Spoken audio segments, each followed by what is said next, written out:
Bapak Ubaid Matriaji, Jaringan Pemantau Pendidikan. Apa benar bahwa pemberian gelar honoris causa itu banyak dikasih untuk marketing? Jadi apa benar lembaga mereka ini tujuannya adalah untuk mencari cari murid di Indonesia, pura-pura kasih gelar? Ya, ini berangkat dari suara-suara dari masyarakat, gitu kan. Kenapa Raffi mendapatkan gelar ini gitu ya? Di mata masyarakat ini ada asbabun nuzulnya nih, ada ceritanya ini. Kenapa kemudian ini dipertanyakan gitu kan? Karena masyarakat disuguhi oleh sisi gelap yang ada di kampus. Sisi gelap? Sisi gelap. Apa itu sisi gelap? Yang isinya adalah transaksional. Transaksional? Iya, maksudnya? Ini di Indonesia ya, kampus di Indonesia. Maksudnya beli gelar? Salah satunya.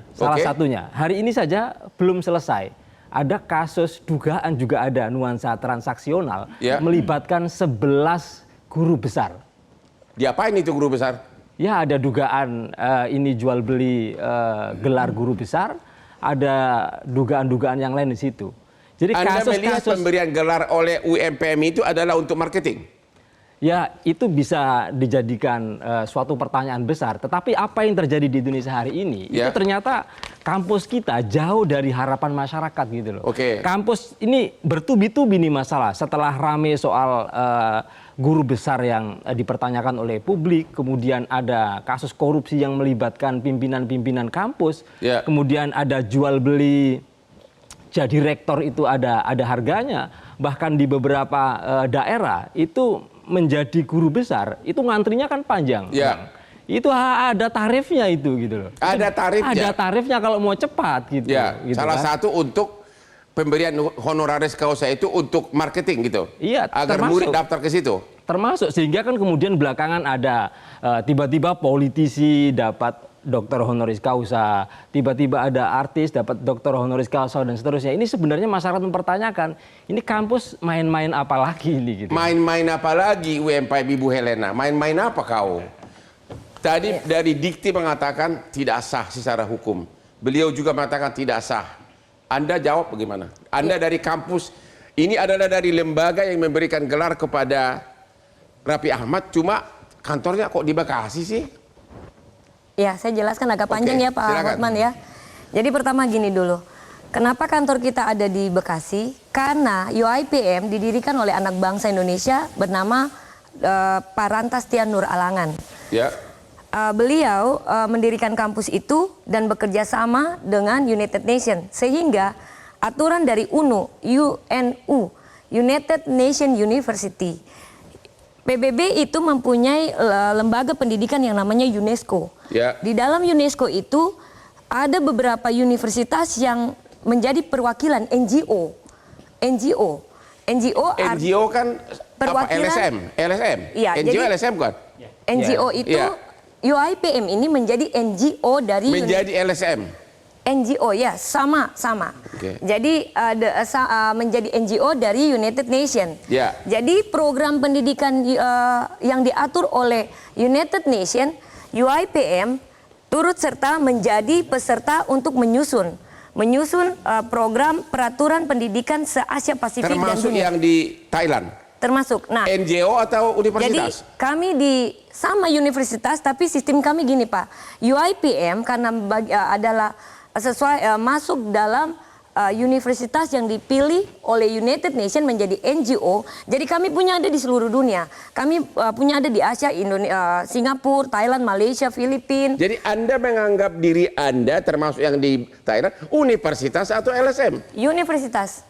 Kami sah universitas berdasarkan 4 legitimasi. Jadi menurut Anda tetap berhak memberikan gelar kepada Raffi Ahmad? Kami berhak memberikan karena kami miliki 5 akreditasi internasional dan kami NGO dua pembicara di sini sudah mengatakan gelar itu secara hukum tidak sah. Jadi begini. Anda merasa terhina atau mau gugat? Kami pasti akan gugat, tapi ada langkah kebijakan baik yang kemarin kami datangi Kementerian Dikti bagian LL Dikti. Ketika kami memberikan pemahaman bahwa kami ini adalah universitas yang memiliki 5 izin internasional dan kami masuk dalam UNU. UNU adalah United Nation University. Apapun Apapun Jadi, izin dari luar, dalam negeri kan nggak punya izin. Betul Pak. Jadi sistemnya gini Pak Hotman. Ya. Di dalam aturan di dalam peraturan nomor 7 tahun 2020 kalau saya tidak salah ingat ya, di situ diatur bahwa apabila ada unit perguruan tinggi asing yang ingin didirikan di Indonesia dengan sistem online learning, dia bisa bekerja sama dengan kampus yang ada di negara tersebut.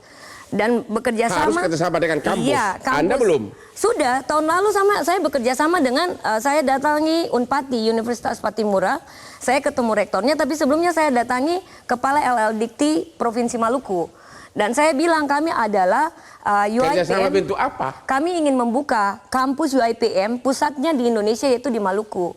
Itu. Aku pusing jawabannya. Gimana Pak Endang, gimana jawabannya gini itu? Pak Hotman, jangan pusing Pak Hotman. Jadi simpel gini Pak Hotman. Ya. Berdasarkan aturan kita, legitimasi hukumnya itu yang tadi nomor 7 tahun 2020. Ya. Peraturan nomor 7 tahun 2020 itu mengatur apabila perguruan tinggi asing yang ingin membuka kerjasama dengan negara tersebut harus bekerjasama dengan kampus representatif dan kami harus terakreditasi A. Baru bisa kami membuka sistemnya ketika kami apa sudah jelas yang online ya Pak, komentar yang online, sistem online ya. Benar nggak itu? Ya, sudah ada 6 kampus luar negeri yang buka cabang di Indonesia, Bang Hotman. Saya sebutkan. 1, Deakin College University Australia. Kedua, Lesley College Kanada. Kemudian yang ketiga, Monash University Australia, Raffles Design Institute Singapura, Deakin University Lancaster University Indonesia, Australia, kemudian yang terakhir adalah Western Sydney University. Semua ada kampusnya, nah semua itu kita semua tahu. Ya. Artinya sudah mendapat legalitas dari Kemendikbudristek dalam hal ini Dikti. Nah, dan kampusnya pun jelas di luar, ada gedungnya, ada muridnya gitu. Betul. Seperti ini menurut Anda gimana? Pendapatnya dia katakan yang di Thailand itu universitas. Saya mungkin sedikit bercerita tentang bagaimana. Jangan terlalu cerita Pak, to the point Pak. Iya, maksud saya gini Bang Hotman. Di Indonesia itu kalau kita mau hybrid, itu kalau di LA Dikti minimal izinnya dari LA Dikti gitu. Harus ada izin? Iya, harus ada izin. Kemudian yang kedua kalau pembelajaran jarak jauh, PJJ itu harus terakreditasi A minimal. Di sini? Ya, di Indonesia itu. Anda tidak. Nah, saya mempertanyakan tadi UiPM itu, apakah sudah terpenuhi kriteria itu untuk di Indonesia? Atau tidak? Kami memenuhi semua itu, Pak. Yang mana? Mungkin Bapak terakreditasi A secara aturan internasional lewat secara Indonesia? Indonesia kami belum mendaftar, belum bekerja sama, Pak. Cuman memang kami sudah sambangi dan mau bekerja sama sementara dalam proses. Ingat, Pak. Aturan hukum Indonesia itu sistemnya online. Oke, akreditasi kami A, online, Pak. akreditasi A di kampus negara mana? Kami terakreditasi A melalui United Nations. Jadi semua kami di Indonesia, di semua United cabang Nation, kami. saya tanya, kampusnya itu ada nggak akreditasi A-nya di luar negeri? United Nations kan beda, bukan kampus Gini, itu. Gini Pak Hotman, United Nations punya lembaga yang namanya UNESCO yang bekerja di bidang pendidikan. UNESCO berhak menunjuk universitas untuk menjadi NGO-nya United Nations. NGO LSM beda dengan kampus. Sabar Pak, kami UiPM kampus, tapi menjadi perpanjangan tangan dari atau NGO-nya United Nations. Pak Dede, gitu loh. you kan DPR, gimana jawabannya? NGO LSM sama nggak dengan universitas? Gini dulu Pak Hotman, saya jelaskan dulu kan. Sebentar. Baik, begini. Jadi ini kan kita berbicara MOOCS ya, Massive Open Online Course yang sebetulnya di Indonesia sudah dilakukan oleh universitas terbuka. Ya. Dan ketika kami memimpin rapat dengan perguruan tinggi, kami juga mengatakan banyak perguruan tinggi yang sebetulnya mesti menggunakan sistem online ini. Ya. Terutama untuk daerah-daerah 3T, yang mana mungkin susah kampus, susah dosen dan sebagainya. Tapi harus didirikan universitas. Ya. Oleh karena itu, termasuk juga luar negeri, dia harus kerjasama dengan dalam negeri. Artinya harus ada kerjasama yang fix. Tujuannya apa? Controlling pemerintah sebagai pusat controlling daripada seluruh kegiatan belajar mengajar yang ada. Berarti harus kampus. Sebetulnya tidak harus kampus. Nggak, dari luar negeri itu harus kampus gitu kan, harus universitas. Nah, ini untuk ngeceknya kan sederhana. Kita kontak nanti kepada duta besar di Thailand. Ya. Lalu kita minta perwakilan kita di PBB di luar negeri. Kita tinggal cek saja apakah UiPM ini masuk ke dalam jajaran let's say 500 kampus-kampus dunia. Dia mengatakan NGO. NGO itu bahasa Bataknya LSM. Gimana itu? Ya, saya tidak mau mempermasalahkan UiPM nih ya. Sekali lagi saya hanya mengatakan bahwa ke depan masalah aturan pemberian gelar sebaiknya berkoordinasi dengan Dikti. Karena ketika itu berbicara pemberian gelar pendidikan, maka itu tentu yang mengampu adalah Kementerian Pendidikan. Benar. Nah, kalau sudah itu, saya juga dalam kesempatan ini saya ingin menyampaikan, Kementerian Pendidikan pun harus membuat aturan main yang baik untuk pemberian gelar dari luar negeri. Seperti yang tadi dikatakan, apakah dari Berkeley, ada dari Harvard, atau dari manapun, mau memberikan gelar, yang itu bisa diakui sama-sama. Jadi konteksnya dalam hal ini sekali lagi, saya melihat ini masalahnya adalah antara UIPM dengan Kemendikti dengan Kementerian Pendidikan. Silakan saja diselesaikan administrasinya ya. Buat sahabat saya Raffi Ahmad tetap berjuang terus. Raffi Ahmad the best. Saya tambah sedikit ya Pak. Saya tambah sedikit. Tadi kan Bapak bilang perwakilan dari United Nation tidak sudah memberitahukan apa belum. Saya barusan dapat informasi dari Tapi kan dia bukan kampus. Bukan Pak, entar dulu. Saya mau bilang ini Pak.